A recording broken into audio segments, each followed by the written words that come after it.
Good afternoon, everyone. Thank you for joining us today. My name is April Wepler, and I am the Engagement Coordinator at the Canadian Environmental Law Association, or CELA. And thank you very much for joining us today, our webinar where we're going to talk about the Environment Ministry's proposals to exempt harmful activities from licensing requirements. And as you may have noticed on our opening slides as you were coming into the webinar, during the session today, you are in viewing only mode, so your microphones and cameras are turned off. Because of the number of people on the call, we've restricted the chat feature, so you can reach me directly if you have a technical issue, but we would ask that you direct any questions for the panelists into the Q&A feature, and that should be available on the footer bar of your Zoom window. We are recording today's session, and we'll post the recording on our website after the session, as well as sharing it with everyone who registered, so you'll get an email in the next day or two with the recording and any other links and resources that we share during the session today. So I'll start off with a land acknowledgement. On behalf of CELA, we acknowledge that the lands and waters on which we live and work are the traditional territories since time immemorial of Indigenous peoples, including First Nations, Inuit, and Métis communities. We acknowledge that Indigenous communities across Canada have distinct cultures, traditions, and lifestyles. We're grateful to have the opportunity to live and work on these lands and waters, and we recognize that we have a great deal to learn and a significant amount of work to do to address historical and ongoing environmental injustices imposed on Indigenous peoples, including the denial of access to justice. And for myself, I'm very lucky to live on the banks of the Speed River, where I'm privileged to live on the traditional lands of Anishinaabeg and Haudenosaunee peoples and treaty lands of the Mississaugas of the Credit and Six Nations of the Grand Watershed. Lindsay, slide. So I'll start off by telling you a little bit about the Canadian Environmental Law Association, or CELA, in case this is your first webinar with us. We are a specialty legal clinic within the Ontario-wide network of clinics funded by Legal Aid Ontario. CELA provides free legal services relating to environmental justice in Ontario, and that includes representing qualifying low-income and vulnerable communities in the courts and before tribunals. CELA also provides free summary advice to the public and engages in legal education and law reform initiatives. And let's just do a few introductions. During our webinar today, we will hear from Ramani Nadarajah, who is counsel with CELA, as well as Laura Tanguay, who is the water policy coordinator for CELA's Healthy Great Lakes program. Also on the line with us today, you might see Lindsay Dixon, who is CELA's articling student and who has graciously agreed to forward all of our slides for us today. And also joining us are Rachel Arsenault. Rachel has recently joined the Healthy Great Lakes team here at CELA in the role of Indigenous Engagement Advisor. And we also have Cassie Disha, who is CELA's Legal Assistant and Information Coordinator. And last but not least, Matthew Suchan, who is a law student interning with CELA. So glad to have everyone on the line with us today. And before I turn it over to Rachel and Laura, I'll start by setting a little bit of context for today's webinar. As I'm sure many of you are aware, we have seen a continued record of environmental rollbacks under the current provincial government. Since 2018, we've seen rollbacks in the areas of environmental assessment, land use planning, pollution prevention, and the protection of water and air quality. These legislative and regulatory changes are carried out under the auspices of streamlining and building more housing. But as CELA articulated last fall when Bill 23 was introduced, proper planning and assessment are critical to building climate-safe, healthy, and sustainable communities, as is robust community engagement. The proposals that we're discussing today, which are all posted on the Environmental Registry of Ontario, would seek to exempt certain waste management systems, stormwater management, and water-taking activities from licensing requirements. In short, the proposed activities would no longer be subject to either government or public scrutiny before commencing operation in Ontario.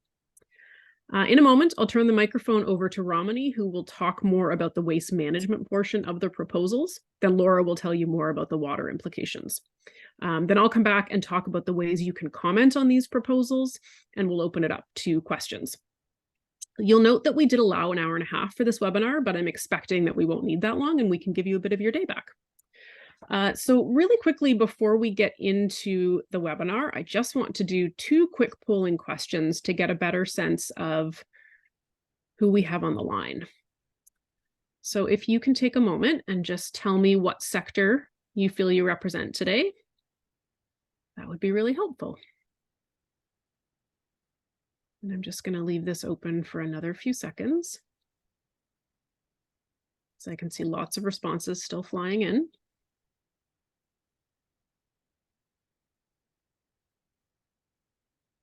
All right, we're going to close that down now and share it back with you. Sorry if you didn't get a chance to answer, but just so that you can see. You can see that poll answer, right, Ramani? Can you just nod for me if you can see it? Yep. Yeah. Thanks. Okay, so lots of NGOs on the line today, which is great. Lots of folks from government, as well as students, and a couple from the legal community and industry as well. And of course, lots of others, because we can never capture everyone on these lists. All right, then one more question that I will ask. And this is just, we're interested to hear, assuming that most folks on the line are from Ontario, what watershed you reside in. And if you're not sure, or if you're from outside of Ontario, you can let us know that as well.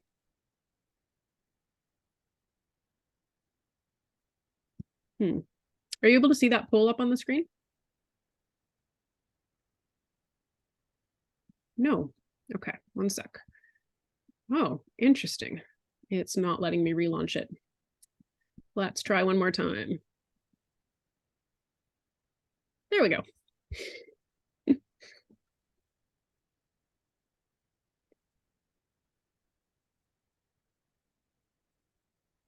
So we'll just leave this up for 10 or 15 more seconds.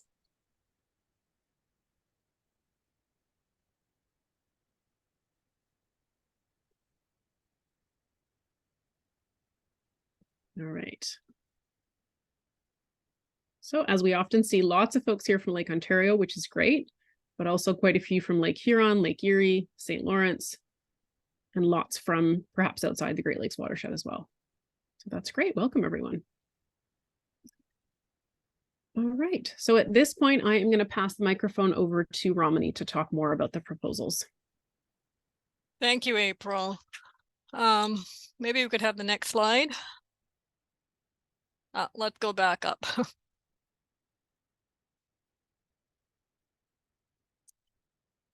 Lindsay, let's go back to the previous slide.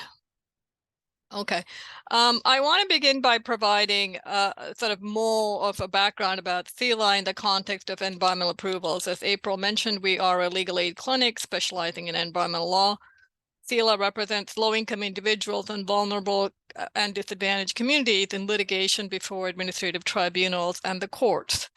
The organization has considerable experience with environmental approvals in Ontario. We've represented clients in numerous cases involving environmental approvals. CELA was a member of the Modernization of Approvals Initiative that made significant changes to the Ministry of the Environment, Conservation and Parks Approvals Program. And finally, we've also prepared numerous briefs on various proposals related to changes to the Ministry's Approvals Program. Next slide, please. The ministry is proposing to expand what is known as a permit by rule framework to the following activities. As April mentioned, these include waste management systems, stormwater management systems, and certain water taking activities. And I will explain the permit by rule framework shortly. But the key takeaway at this point is that companies that engage in these operations no longer have to apply and get a license from the ministry. They can simply register their activity on a publicly accessible electronic registry and commence operation immediately. The registry is known as the Environmental Activity and Sector Registry, more commonly known by the acronym ESAR. And that what this means is that engineers and technical staff with the ministry will no longer be doing an upfront assessment of these types of activities to assess whether they will cause adverse environmental impacts. In other words, there will be no proactive regulatory scrutiny of companies that engage in these operations. Next slide, please. So during today's presentation, I will explain the major difference between the ministry's approval process and the permit by rule process. Next, I will discuss the impacts of this proposal on the protection of human health and the environment. Then I will assess some of the impacts of this proposal for public participation rights under the Environmental Bill of Rights. And then finally, I'll briefly also touch on how the proposal will impact cumulative effects assessment, but that issue will be addressed in more detail by my colleague Laura during her presentation. Next slide, please. So under provincial law, a person or a company who wants to commence operation of an activity in Ontario that may cause adverse environmental impacts is generally required to obtain a license or a permit. So for example, a company that wants to transport hazardous waste in Ontario is required to submit an application with supporting documents. The engineers and technical staff with the ministry will review the application document and assess whether a license should be issued. If they foresee particular problems with the application, they can impose specific terms and conditions in the license. It's known as an environmental compliance approval, or the ministry can simply refuse the application. So what the approval process does is it allows the ministry to do an upfront assessment of whether an activity will cause adverse impact on the environment before it's allowed to commence operation in Ontario. And an environmental compliance approval can be required for a whole host of activities. It includes facilities that may discharge air emissions. It's required for transportation of waste or for facilities that operate waste disposal sites. Next slide. In 2010, the Ontario government passed Bill 68, the Open for Business Act 2010, which established a permit by rule regime for certain activities. Under this process, less complex activities that pose low risk to the environment were not required to go through the approval process. Instead, the ministry set out the requirements that had to be followed in regulations. A company then simply had to self-register on ESAR and they could commence operations immediately. So that means the sort of this upfront scrutiny that's normally done by ministry engineers and technical staff under the approval process no longer applies. And the permit by rule framework was really driven by concerns over delays in the approval process, and there was this need, I think the ministry felt, to have sort of a more expeditious process. But it's really important to note that when the ministry introduced the permit by rule regime, it also provided assurance to the public that this new process would only apply to less complex facilities that posed low risk to the environment. High-risk activities were to remain under the approvals process. Next slide. So what I've done here is really a cut and paste from the ministry's website showing which types of activities can self-register currently on ESAR.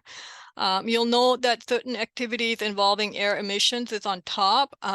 This was added subsequently after the permit to rule process was first established, and it was somewhat controversial because a majority of facilities that emit air emissions are now subject to the ESAR regime. But originally, the list really included automotive refinishing facilities, commercial printing facilities, non-hazardous waste transportation systems, small ground-mounted solar facilities, and facilities processing end-of-life vehicles.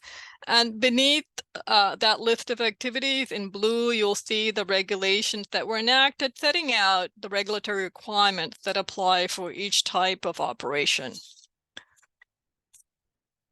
Next slide. Since the permit by rule framework was introduced in Ontario, however, we've seen a trend over time for the ministries to try and include activities that are in fact high risk and which can in fact pose serious threats to human health and the environment. So for example, about 11 years ago, the Ontario ministry sought to include transportation of hazardous waste into the permit by rule regime. But as a result of widespread public opposition, the ministry abandoned the proposal. It now seems that proposal has been revived, but it's actually far more concerning than the one that was previously introduced about 11 years ago. So in addition to hazardous waste, the proposal is to exempt the licensing requirement for asbestos waste, biomedical waste, treated biomedical waste, liquid industrial waste, PCB waste, and naturally occurring radioactive materials. Next slide, please. So what I want to do now is just highlight some of the environmental and human health risks associated with the weights that have been included in the ministry's proposal. Most of the information was obtained from government publications, and I'm not going to go through each waste type being proposed in the interest of time, but I'll just focus on a few. So, for example, with respect to asbestos waste, a Health Canada publication states breathing asbestos fibers can cause lung cancer, asbestosis, a scarring of the lungs, which makes it difficult to breathe, a mesothelioma, a rare cancer of the lining or chest, or abdominal cavity, and other diseases. That's from a Health Canada publication.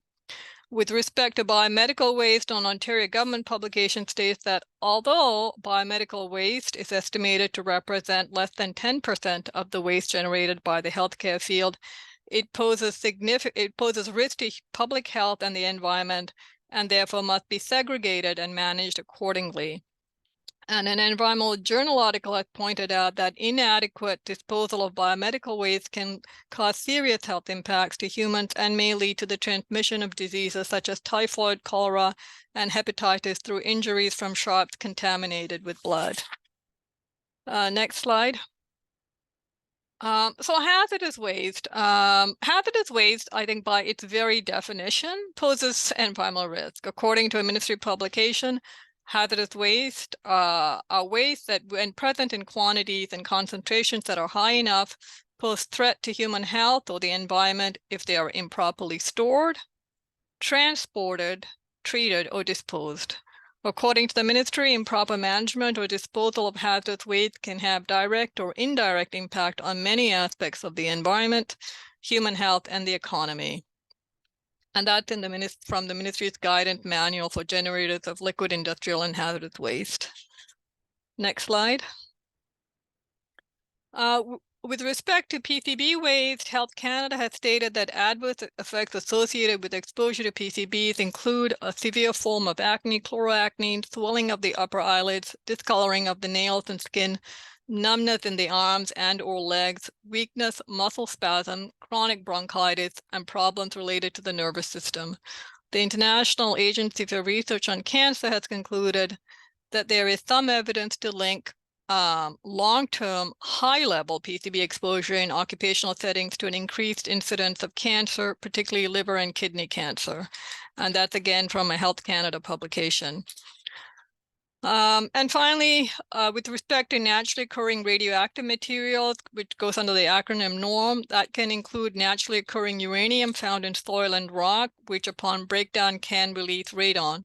According to Health Canada, long-term exposure to radon is the second leading cause of lung cancer after smoking and the leading cause of cancer of people who have never smoked.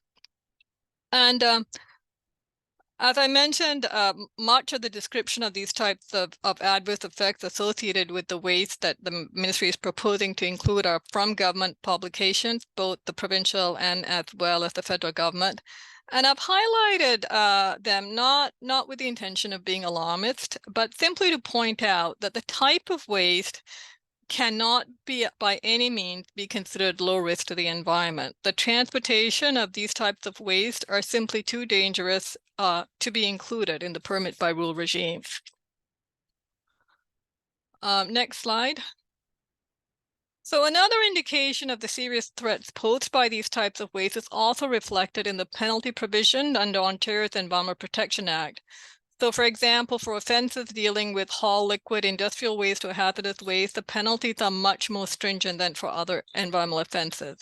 For corporations, the fine for a first offense is not less than $25,000 and not more than $6 million on a first conviction. For a second offense, it can't be less than $50,000 and not more than $10 million on a second conviction. And for subsequent offenses, the fine can't be less than $100,000 and not more than $10 million for each subsequent conviction. Similarly, for individuals on a first offense, the fine should not be less than $5,000 and not more than $4 million on a first conviction.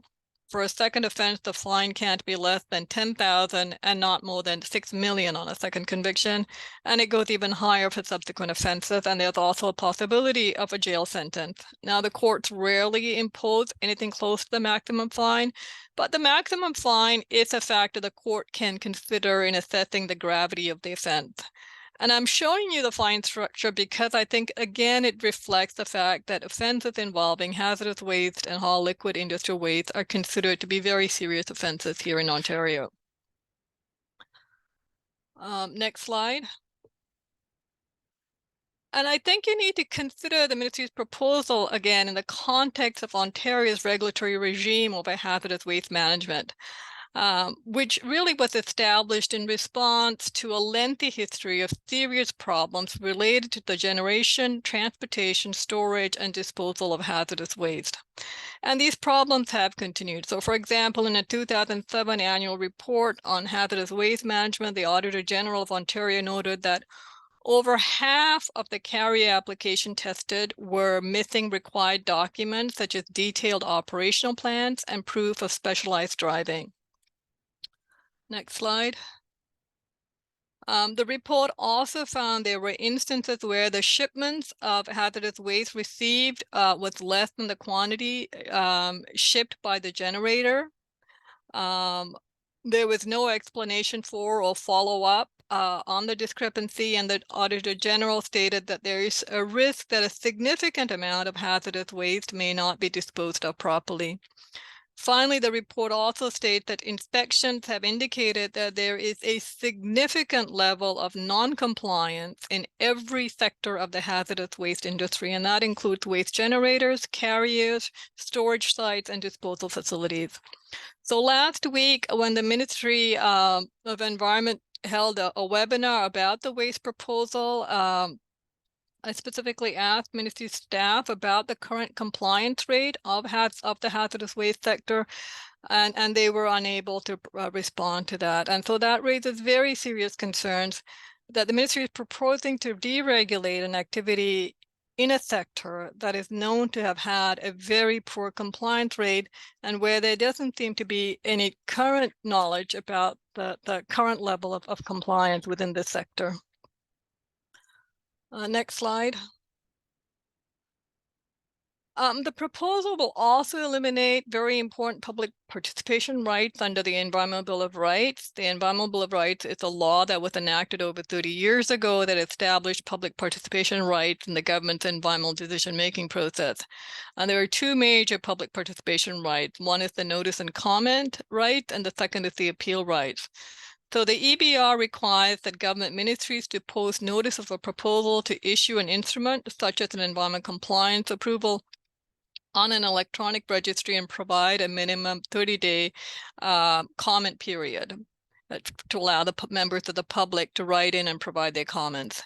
In addition, the EBR also provides members of the public with an opportunity to appeal licenses that are issued, such as an environment compliance approval, under certain circumstances. The permit by rule framework will eliminate all these important public participation rights. So if the ministry's proposal is adopted, you lose not only upfront government oversight, but also the opportunity for public scrutiny and oversight as well. The Environmental Bill of Rights, next slide, please. The Environmental Bill of Rights also requires government ministries to prepare a statement of environmental values indicating how the purposes of the Act will be applied in the environmental decision-making process. The ministry's statement of environmental values states that as the ministry considers the development of acts, regulations, and policies, it will consider cumulative impacts on the environment. But again, in the webinar hosted by the ministry on the various proposals, ministry staff were unable to respond to questions from attendees about how cumulative effects will be addressed if these proposals are implemented. And in fact, this was a concern that has been consistently raised with the ministry when the permit by rule regime was established. And they still to date, 10 years later, there really has been no response to those kind of concerns. Next slide, please. A major problem with the permit by rule framework is that it does not lend itself to consideration of cumulative impacts, because there really is no upfront government oversight. You cannot assess cumulative impacts if no one from the government is going to review a proposed activity before it begins. And as I mentioned, we raised these concerns 10 years ago when the permit by rule regime was introduced, and that's an issue that has still to date not been addressed. And the Environment Commissioner of Ontario has also expressed concerns about this. In an earlier report, the Commissioner stated, and I quote, "Low-risk facilities still produce impacts to the environment. Indeed, the cumulative impacts of several low-risk facilities located closely together, as they commonly are, can be significant." So this will become a major concern now because the ministry is proposing to include facilities and operations that are now not just low risk, but that are high risk into the permit by rule regime. Laura will discuss the issue of cumulative impact in more detail in relation to the water taking proposal. Next slide, please.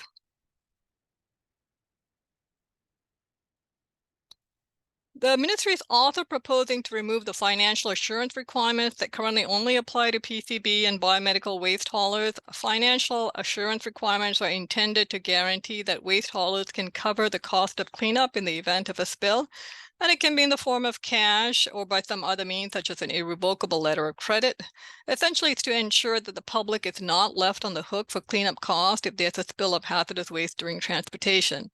Now, the ministry is proposing to scrap the financial assurance requirement and will instead rely on insurance coverage for liability resulting from spills. The ministry is proposing to limit the coverage to $500,000 for any one incident for haulers transporting liquid industrial hazardous waste or biomedical waste. And there are two concerns with this. First, the disadvantage of relying on insurance coverage by a third party is that coverage can be denied. The money is not as readily accessible as it would be through some form of a financial assurance. So the funds may not be as readily accessible for purposes of a cleanup. Next slide. And secondly, there's really insufficient information to assess whether the 500,000 coverage limit is adequate. Cleanup costs of spills can be it's not uncommon for it to go into the $1 million range. And that's a matter of particular concern, given that in a 2021 Auditor General report states that the ministry does not disclose sufficient information to the public on the quantity of hazardous spills and the harm they've caused or their impacts. So in light of these comments, it's really difficult to assess whether the insurance coverage limit of 500,000 is in fact adequate. And next slide, please. So finally, I want to close by noting that there does not appear to be a valid justification for the proposal. The ministry has stated that it's seeking input on how to expand the use of permit by rule framework to reduce delays on projects that matter most to Ontario communities, such as new housing and job-creating businesses. It's unclear how removing government oversight over the transportation of hazardous waste and other high-risk waste is even remotely connected to new housing and job-creating businesses. Furthermore, even if the approvals program were to cause delay before certain activities can commence operating, this needs to be weighed against the importance of ensuring protection of human health and the environment, which is the ministry's core regulatory mandate. So those are all my comments. Thank you for your attention, and I'm now going to turn it over to Laura for her presentation.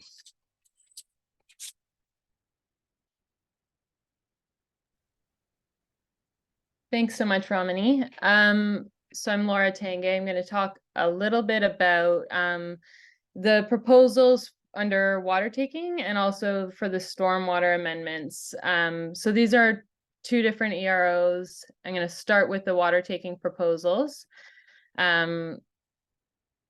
which is under OREG 019-6853. So slightly, water taking proposals have already been under the ESER regime since 2016. Specifically, road construction and construction site dewatering have had active registry on the ESER. And in 2021, there were modifications made to the ESER requirements to allow for extra water taking activities like pumping tests and removal of certain restrictions for construction site dewatering and highway transit projects. All of the requirements relating to the registration of water taking activities are contained in the Environmental Protection Act under primary regulations, OREG 245-11 and OREG 6316, which is specific to water taking and which is covered in the amendments today. So I'll just go over what some of the tools that we have now, some of the amendments being proposed, and our concerns with the amendments. So in 2021, CELA made comments about a proposal to implement updates to Ontario's water quantity management framework. Sorry, you can switch the slide there, Lindsay, please.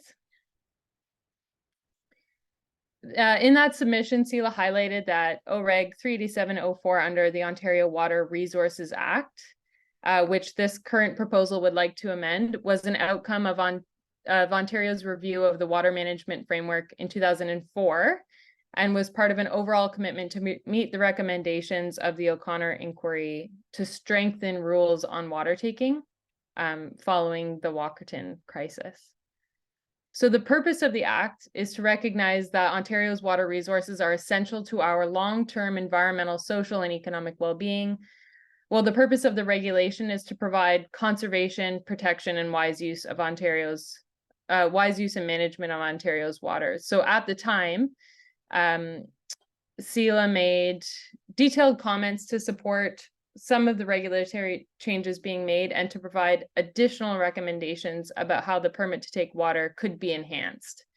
And some of those still remain relevant in today's context. So there should be a determination of minimum flows in watersheds and subwatersheds beyond which no further water allocation would be allowed.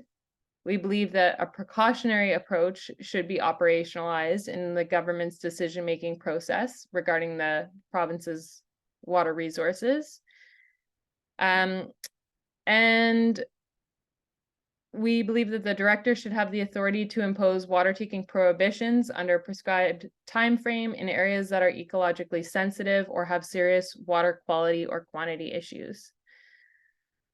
To manage water based on long-term sustainability and other goals like meeting population growth targets, ensuring climate change resiliency, and realizing benefits to future generations, we have to recognize that the resource of fresh water is finite. This reality must be centered when considering how to manage and prioritize water usages. So also noted in a previous submission from July 2020, the MECP had commissioned Blue Metric for a study, a consulting agency for a study, who found that municipal water supply is vulnerable in the future due to growth, land use changes, drought, and climate change.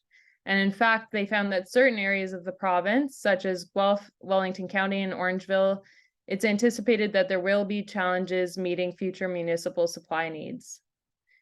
In those areas, future reliance on groundwater as a municipal water supply was uncertain, while surface water resources are expected to become unsustainable.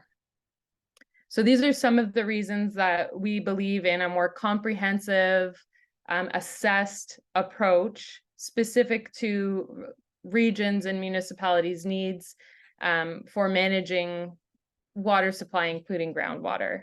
So next slide, please, Lindsay. Talk a little bit about the Environmental Bill of Rights and the importance of it in the context of the ESR regime. So the Environmental Bill of Rights requires that governments, ministries post a notice of a proposal to issue an instrument such as an environmental compliance approval, which also under the ESR, as Ramani was saying, no longer applies, and on the Environmental Registry to provide a minimum 30-day comment period. The proposal that we're talking about today will eliminate public participation rights in environmental decision-making, which is really important, particularly when it comes to the use and management of freshwater resources. The inclusion of, the inclusion of the permit by rule framework will eliminate important public participation rights under the EBR, the Environmental Bill of Rights, which was once hailed as, the most comprehensive environmental access to justice laws in Ontario, and requires that government ministries post, the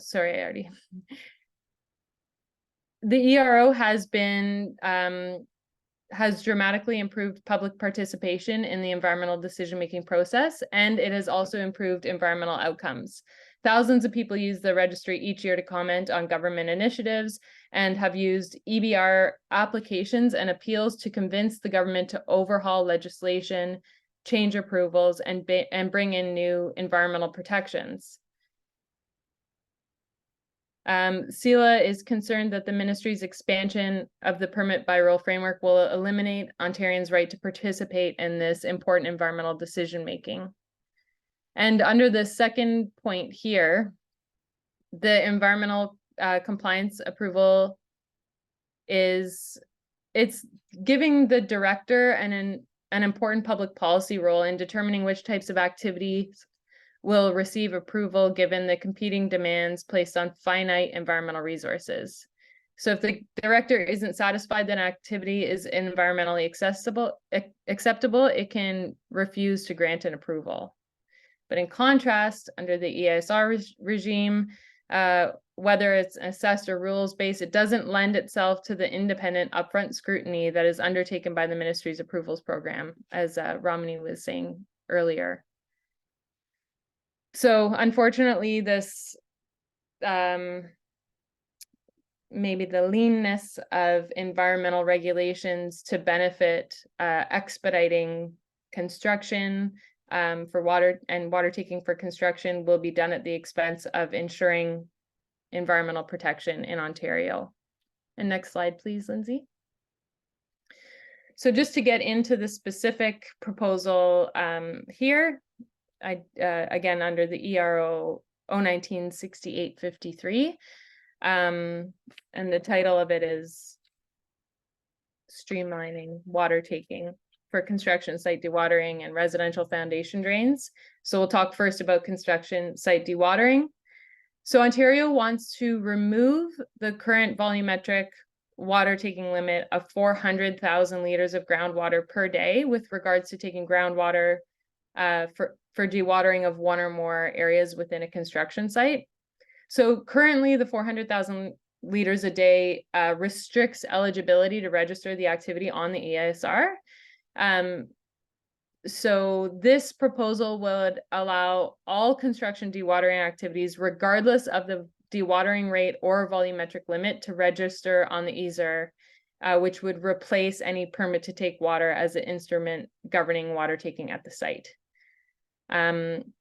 Within this, the language in this regulation isn't clear to determine which construction sites would be included, if not all, but also considering if it's maybe for housing in a new subdivision, would the roads to get to the subdivision be included? Would the current, short-term regulations of 7 or 30 days with some of the other water taking EISR activities be included in this proposal, or would it just be sort of no cap and no time frame, because that's how the language is sort of read in the proposal? And we can go ahead to the next slide. So this raises some compliance concerns, and in particular with the Great Lakes St. Lawrence River Basin Sustainable Water Resource Management Resources Agreement. That's a mouthful. So Ontario entered into an agreement with other Great Lakes states and provinces, and under Articles 203 and 206 of this agreement, when they're read together, it really questions the compliance of whether or not Ontario could be compliant if it removes the 400,000 liters of groundwater per day threshold. So in Article 203, which is the decision-making standard for management of withdrawals and consumptive uses, there's a list of criteria. I'll only name a few here, but they constitute the decision-making standard for management of new or increased withdrawals and consumptive uses. And the first one is all water withdrawn shall be returned either naturally or after use to the source watershed, less an allowance for consumptive use. The second one being the water withdrawal or consumptive use shall be implemented so as to ensure that the proposal will result in no significant individual or cumulative adverse impacts to the quality or quantity of the waters and water-dependent natural resources and the applicable source watershed. And the third is that the withdrawal or consumptive use should be implemented to incorporate environmentally sound and economically feasible water conservation measures. So we're questioning how Ontario is currently complying with Article 203, which has mandatory language of setting a threshold, and what Ontario's justification is for being above the default standard, which is outlined here in Article 206 as 379,000 liters a day, without a permit or without an environmental compliance approval, and what justification it has for removing a threshold standard without requiring an analysis or strategy for cumulative effects. Just a note to say too, that in the MECP webinars that I attended, when there had been questions about whether or not the 379,000 liter per day limit that will be discussed in the residential foundation drain dewatering, whether that was arbitrary or not. The ministry had shared that that was to meet the standards set out in the Great Lakes St. Lawrence River Basin Sustainable Water Resources Agreement. So that there's a bit of a discrepancy there. And next slide, please, Lindsay. Another element of this proposal is to, again, restrict the role of conservation authorities. And this isn't the first time that the ministry has tried to restrict authorities for CAs, but also not the first time that it's tried to remove the requirement to notify a conservation authority of groundwater taking. So in 2020, the ministry proposed to remove the requirements for proponents to notify local conservation authorities for groundwater takings associated with construction site dewatering and surface water taking associated with road construction activities. But the impacts of climate change have made drought and low water declarations more frequent, and it increases the need for additional guidance and protocols, not less, for managing water taking in drought conditions or water quantity stressed areas. So we strongly recommend that source water protections are managed by the ministry and authority is maintained to make assessments, to deny projects, or to provide conditions when there would otherwise be source water impacts. The ministry's assessments have strength when working together with CAs, conservation authorities, and municipalities to identify vulnerable areas, which would include but not be limited to wellhead protection areas, vulnerable aquifers, and significant groundwater recharge areas. And we're also concerned with how these proposals, when considering the cumulative impacts, particularly might impact the cone of influence for wells or otherwise. And the next slide there, please, Lindsay. Okay. Another aspect of this proposal is to amend OREG 38704 under the Ontario Water Resources Act. And this is related to the foundation, residential foundation drainage systems. So currently there is a permit required to take more than 50,000 liters per day. And they'd like to remove that so that there's no permit required up to 379,000 liters per day, which would put already stressed municipal water supplies further in jeopardy. The purpose of OREG 38704, which is what's proposed to be amended, is to provide for the conservation, protection, and wise use of Ontario's waters because they are essential to the long-term environmental, social, and economic well-being of Ontario. So the ministry's proposal to allow these rapidly increasing limits to water taking while reducing source water protections without an explicit strategy for cumulative assessments is concerning. Permitting allows for the ministry to review applications in relation to other water taking activities and make an assessment about the cumulative impacts. So we oppose the restriction of permitting for water taking in this case. Next slide, please. This is just sort of a reiteration of that point. I will note too that in the water taking proposal, verbatim, it says that removing the volumetric limit is not expected to change the effect of this type of water taking on the environment, which we will include in our comment letter, that we'd like more data on that hypothesis. So we can go ahead to the next slide. Thanks, Lindsay. I think this is the last part of this proposal. Is there's a request for feedback on municipal sewer use bylaws.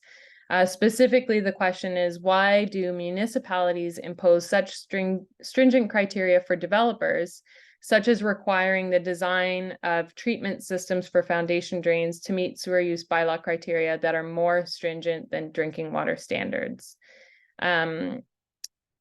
And I think a simple answer for this would be that it's easier to prevent contamination than to treat it.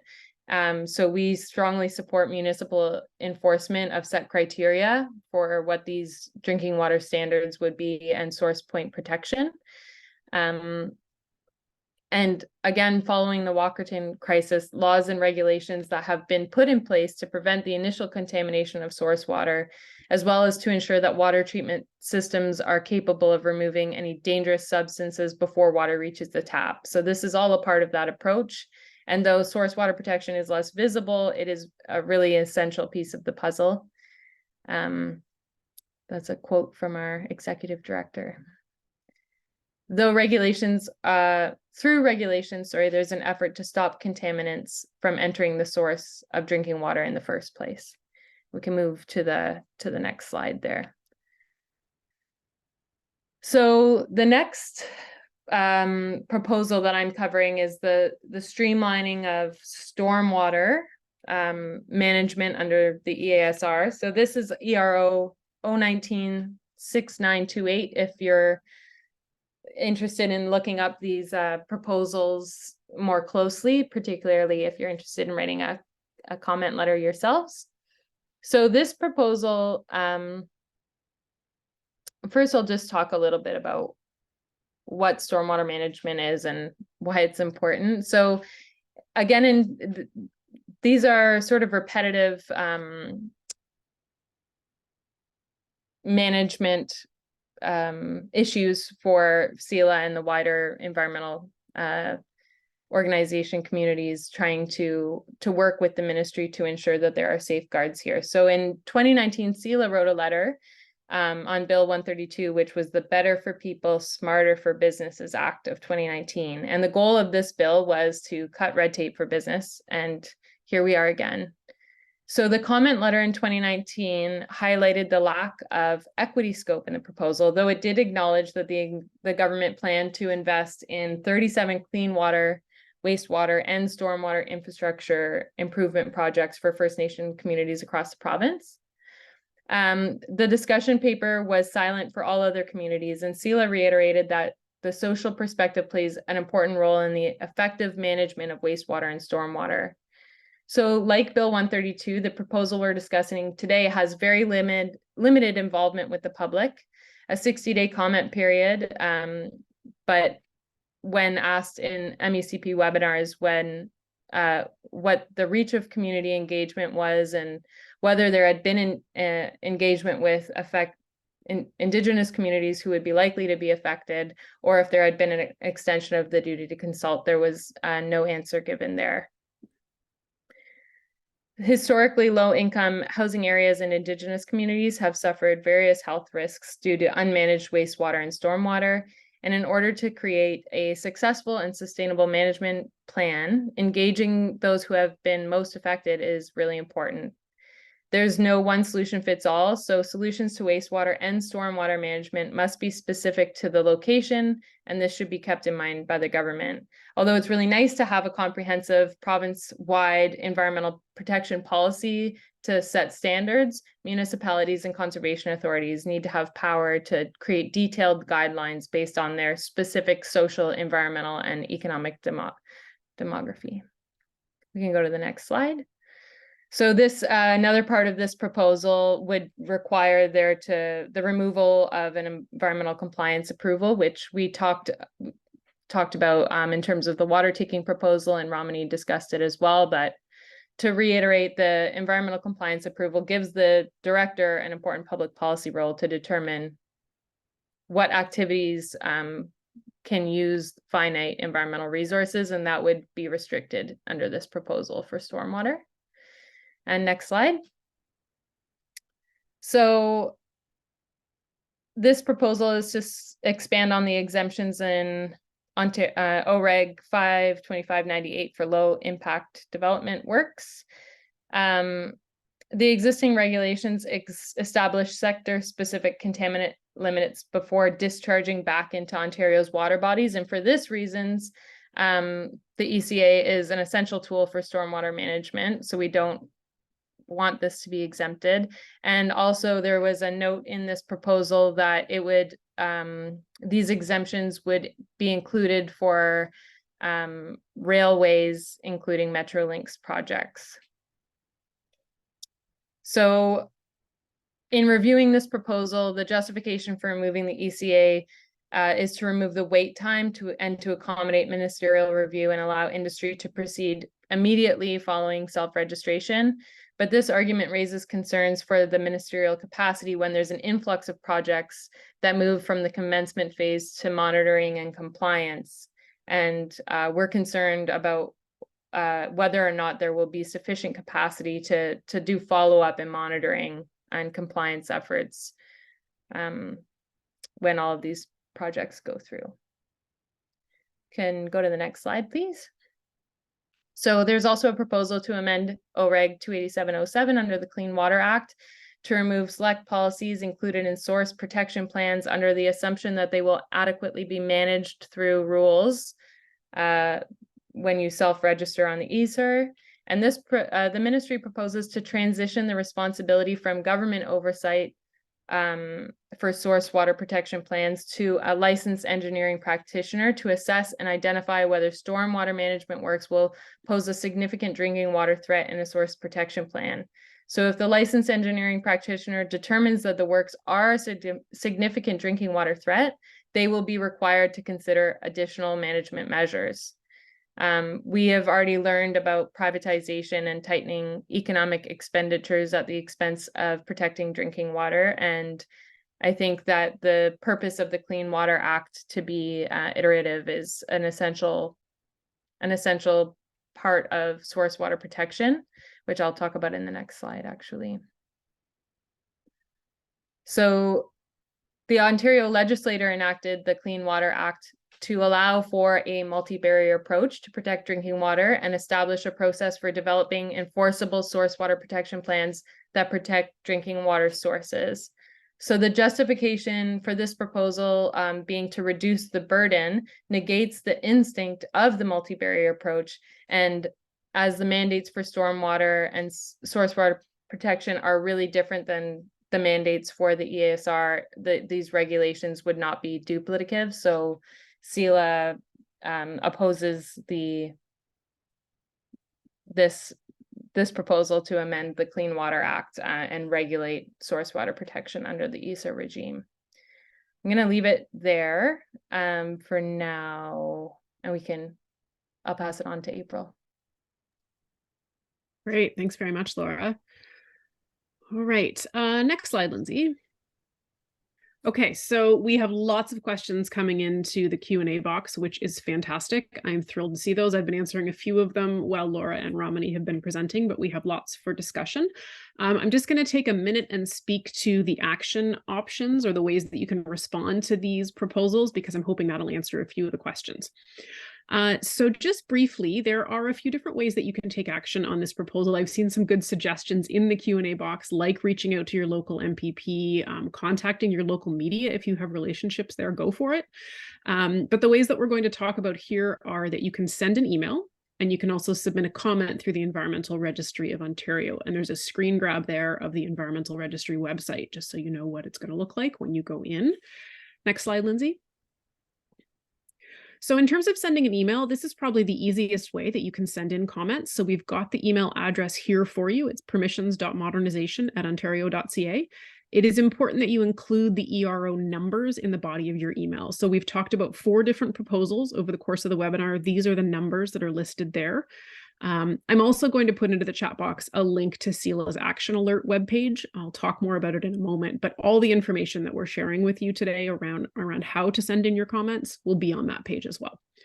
So as I was saying, it's important to include those ERO numbers in the body of your email. If you don't, those comments might not be included in their review of these proposals. And then also in the body of your email, share your concerns. The fundamental message here is to ask the ministry not to proceed with these proposals.